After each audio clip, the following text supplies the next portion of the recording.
Good morning, good afternoon, my subscribers.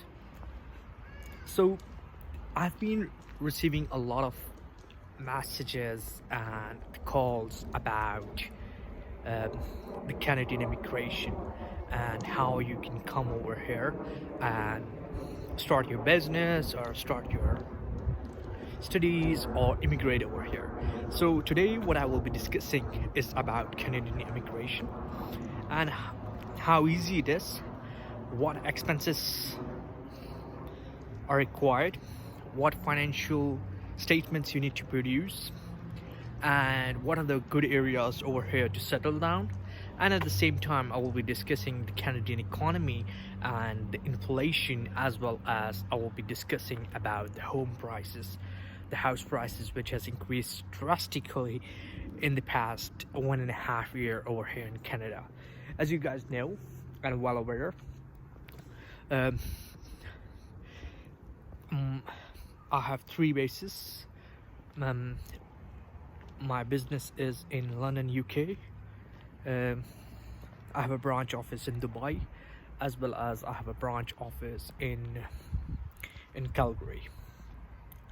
Right. So let me show you about where I live and what's the street about. So yeah. Okay, so about the Canadian economy, right? So, and how you guys can immigrate over here. So, first thing, there are multiple programs which are offered by the government of Canada, just like the federal skilled worker program or the provincial nomination program. The basic thing which you need in order to qualify is a skill set, right? As well as you need some form of high school diploma, right? Or what we call it as in Pakistan as a degree. You can be engineer, you can be doctor, or you can be a skilled worker in your specific field, just like a cook, or you can say it like this, you can be a farmer as well, right? So these programs which are offered over here are point-based systems. So basically you submit your application, you submit your profile, and once you submit your profile, it is then evaluated by an immigration officer. This takes around 9 to 12 months depending upon the case to case, although it can be done within, you can say, within 6 months, right? So there are 14 provinces in Canada. The three most, I would say, most popular provinces are British Columbia, Ontario, and Alberta. The difference between these provinces are depending upon the industry where you want to go. Alberta is mostly focused on oil and gas, right? Ontario industry is the service-based industry, and British Columbia industry is also a bit more towards financial side, a bit more towards FMCG side, right? Just like companies like Unilever or GSK, the production companies are over there, right? So the house prices, just like in this lane where I live, the house prices are approximately $800,000 to $1 million, right? These prices have increased drastically in the past 1.5 year, although it used to be around 650,000 to 750,000. What I believe is this has increased because of the pandemic, because the countries like Canada or United States has produced a lot of money, right? Right, they printed a lot of money, I mean, and they have given it to their citizens, to their permanent residents, in order to to help them, and basically to help them during the COVID, right? So that's why people had a lot of money, a lot of free money, you can say, and they had to invest somewhere. That's why they have invested in the house prices. What I believe is the house prices will remain stable as the interest rates go high, but they won't be going up for some time. as until and unless the interest rate stops going up. All right, so this is one aspect, and the other aspect, which I wanted to discuss it with you guys today, is about how Pakistani or Indian national or Bangladeshi national, right, can come over here easily, right? So what I would advise to you guys first is to apply for educational credential assessment. You can do it from WES or you can do it from IQS, right? So if you have done your matriculation or if you have done your intermediate, you can basically get it verified from a Canadian body that you are educated. Same goes for your bachelor's or master's or PhD degrees, right? Once you have done that, if you want to apply to a federal skilled workers program, you need to do the IELTS. Once you have done the IELTS, submit your profile in the express entry pool. Let's say your numbers are not matching with what is required, then there are provincial nominations which can give you 600 numbers, right?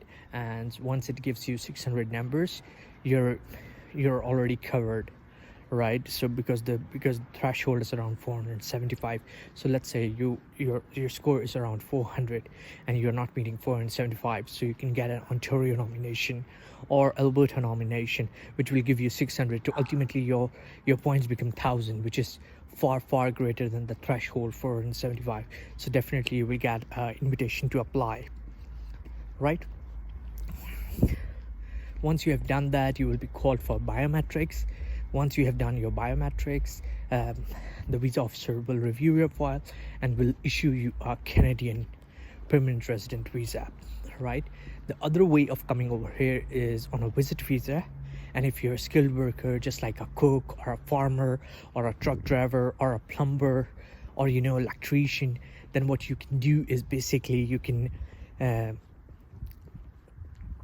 simply convert that to a work permit and just get it done from any government body or from any employer if you get your job, or from any other agency. It's a very easy way of doing that.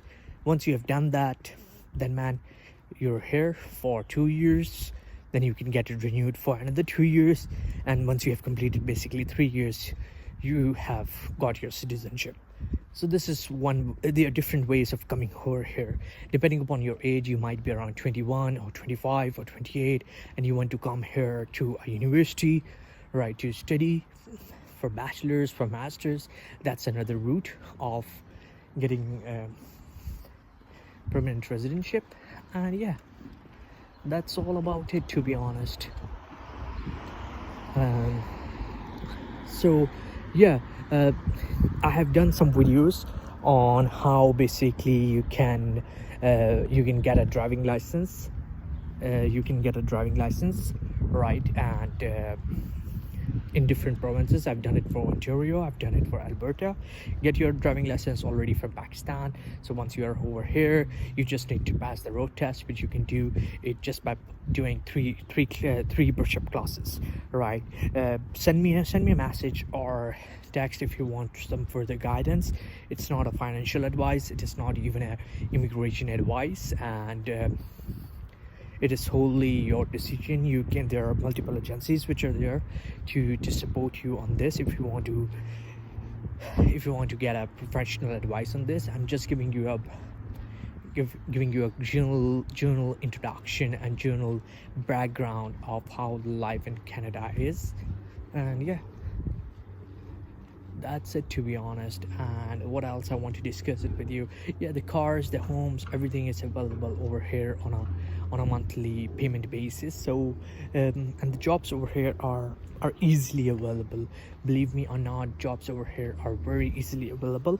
So so you don't have to basically need anyone's reference or anything, you can come over here. If you're a cook, if you're a farmer, if you're a plumber, if you're an electrician, if you're a bachelor in engineering, if you're done if you're a doctor, you can just do it. And that's it. So it's a very rainy season.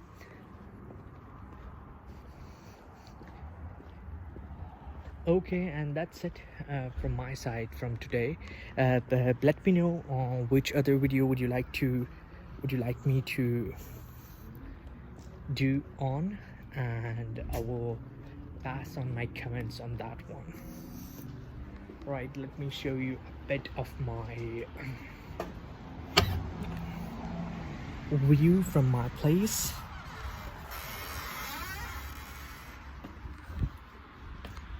So as you can see, different condo townhouses are there, and these condo townhouses are for the range of 300 and 450,000.